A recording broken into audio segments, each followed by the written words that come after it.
New mutations, mutants, traps, and even cats. Inside the Labs has released a plethora of new content over the past few weeks, and I'm going to break down what's new and what's to come.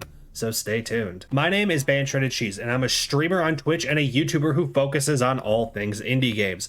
I have partnered with Inside the Labs to cover the development progress of this game through early access, and we'll be covering the past 3 updates as well as the planned content before full release. Grab your antidote and maybe an extra battery or two, because it's time to jump inside the labs. The first update to Inside the Labs included a small handful of balances and quality of life updates based on player feedback, as well as a few new perks and a new mutation. Throughout the map, players would find fewer places to hide in lockers as the spawn rate had been reduced. Batteries, energy drinks, and healing items such as medkits and antidotes became more sparse as well, forcing players to think twice before trying to run around with no escape plan. Players can now drop items to others, so the scarcity of items can be balanced by the needs of the whole party. These changes were primarily to add more tension to the game, meaning unlike a McDonald's, you can no longer find that life or death item or safety around every corner. With the new scientist perk added to the game, you will be able to find a spare antidote in your pocket at the start of the game though. I leaned towards using the other new perk added in the 0.1.2 update. Agile. This perk allows players to be able to more quickly repair pipes, cure patients, and finish other tasks that require the player to stand still faster. When utilizing teamwork and proper planning instead of panicked screams and running, I was able to tackle those slower objectives while others handled seeking out evidence. If you would prefer to not know what perk, equipment, or map you will have at the start of each game, then you can also enjoy the option for a random selection as well. Luckily, you can now see what equipment and perks you have selected from the tablet during games too. The final addition in this update is the Lighthound mutation. This mutation's traits are all about the middle of the range for speed, damage, eyesight, and noise. However, the unique trait that makes this mutation easy to identify is flashlights will flicker when the mutation is nearby. The 0.1.3 update primarily brought balance changes and more variability to the mutations and mutants wandering the labs. Alongside some optimizations and bug fixes to help stabilize the game, players can now see new and updated text corresponding to the mutations. This will allow the players to better understand the differences between the mutations and should hopefully aid in the correct identification of these monsters, assuming you stay alive long enough with the new spawn locations of mutations. One of the more notable changes for those who have been playing the game was the removal of being able to stun the mutation with the UV light. Without being able to stun the mutation, you're no longer able to get away and to safety as easily. This was done for a good reason I will mention in the next update, so stick around. The babies also grew up, not in size, but their damage and how quickly they will attack the player was buffed, to make them something you will now want to more actively avoid. Before I found the babies to be nothing more than an obstacle you had to walk or run around, but now I have to think twice before attempting a generator or hacking event when one is nearby. The final update within 0.1.3 was the addition of new objectives in easy mode. You are no longer stuck trying to only find evidence, but also fixing generators, curing patients, and hacking while running through the labs. With Inside the Labs' most recent update, there was a huge overhaul of new content and features added. I won't dawdle around, so the biggest news first.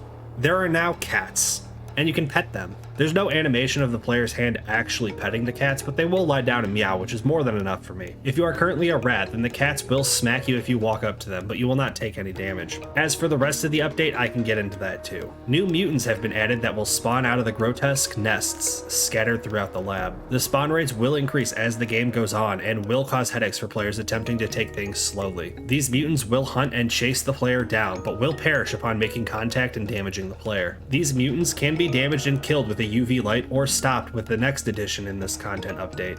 Traps. The addition of traps that can be placed down allows the player to build up temporary safety to prevent mutations and mutants from being able to hunt the player down. They can be found throughout the lab and placed anywhere by the player. Once placed, you cannot pick them back up. If a mutant or mutation makes contact with the trap, they will be stunned or killed, allowing the player to be able to have a chance at escaping. The crawling creatures got a handful of updates as well. The visual effect when banishing them has been updated and optimized as well, and fewer of them will be roaming around the labs. Their pathfinding and spawn locations make them less likely to roam near the stairs as well. This was a headache I am glad has been resolved. Before the update, trying to keep track of where the crawling creatures were and communicating that information to others was difficult when they were changing floors faster than we could banish them. These ankle biters are also allegedly less likely to attack you, but I found myself getting bit just as often, if not more than before. 2 maps got updates in 0.1.4 as well. Westwood Labs was restructured to have additional loops to allow players to more easily find items and run from threats. This map is still the largest of the available maps and will require highly skilled players.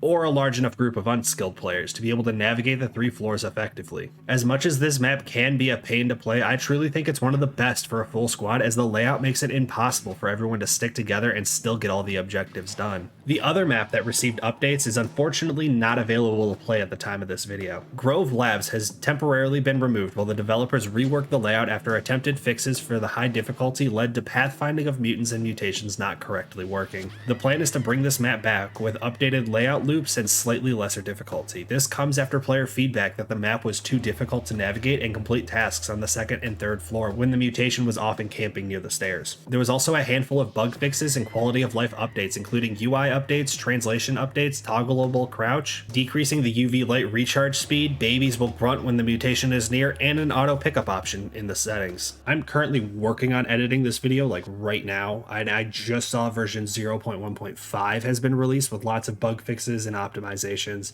They also introduced a new item called disinfectant spray, as well as an objective to go along with it. Haven't gotten a chance to check it out yet. I'm literally just trying to get this video out. There was also updates to the patient in terms of the physical view and the objective for curing the patient. There were also some changes to fixing pipes, new mutant skins, and a few other small improvements and changes. Seeing this video is about 90% done at the time of this announcement that I'm currently covering with 0.1.5. I don't have gameplay of that yet, and with how much I have left in this video, I don't think I'm going to add anything in, purely because I don't have the time. I literally have a live stream starting in about 5 minutes, so 0.1.5 gameplay will be seen. You just aren't going to be able to see it in this video. Don't worry. I promise it will be back. That leads us to the roadmap of updates before full release. The current plan primarily includes bug fixes, including the return of Grove Labs. There are also planned improvements for the mutation, as well as possibly another mutation in the future. Mutant gameplay, which has already been added, is still going to be refined over the coming updates. The primary focus of Phase 1 is to focus on making the gameplay more tense, scarier, and overall better. This coincides perfectly with my initial review of the game, where I stated that I felt the game had a lot of potential and needed room to grow, and hopefully these updates to make the game scarier and just overall better will greatly help. In a few months, we will be moving into Phase 2 of the roadmap. Phase 2 is going to include a new map on top of the return of Grove Labs, new objectives, new player characters, new perks, and new equipment. All of these updates are going to greatly expand the amount of gameplay within the game and should hopefully allow those long gaming sessions. As all of these new gameplay updates are introduced, I will make sure I stay on top of bringing you the latest news as the game grows into one of those staples of the horror genre. During Phase 2, there will be the introduction of exclusive content for those who are playing early access. So if you want to make sure you get that early access content and those soon to be rare items, you're going to want to make sure you have the game before full release. The final phase of the roadmap, Phase 3, is a transition to full release. This includes a handful of quality of life updates, including controller support and accessibility updates.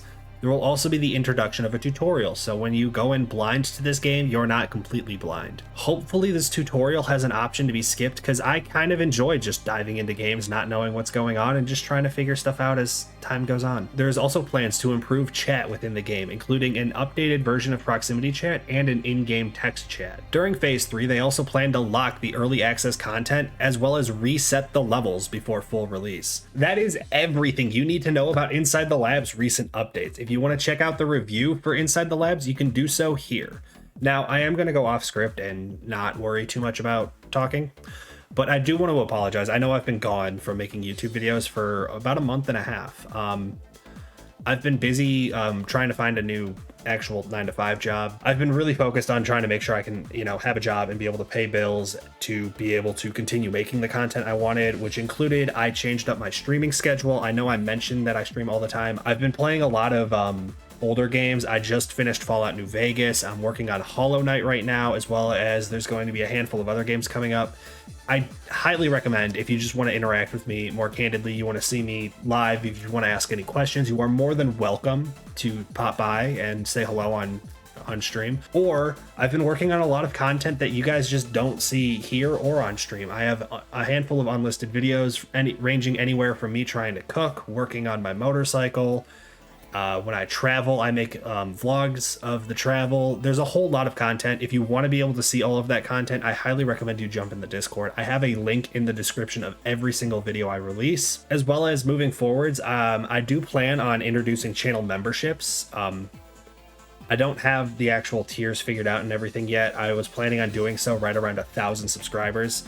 So if that is something you guys would be interested, feel free to let me know in the comments what different things you would want to see as different membership level tiers. I was thinking possibly early access to videos. You're going to have a separate section of the Discord for Twitch subscribers and YouTube channel members, stuff like that, just to kind of give back to those who are willing to support me past subscribing and being able to watch videos.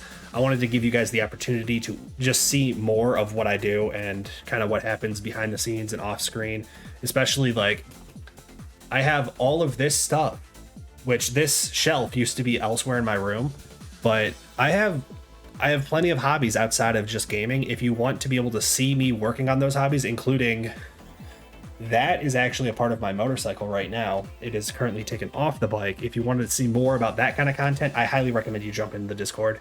I've been rambling. I'm probably going to cut most of this out, but like I said, I apologize for the lack of main videos.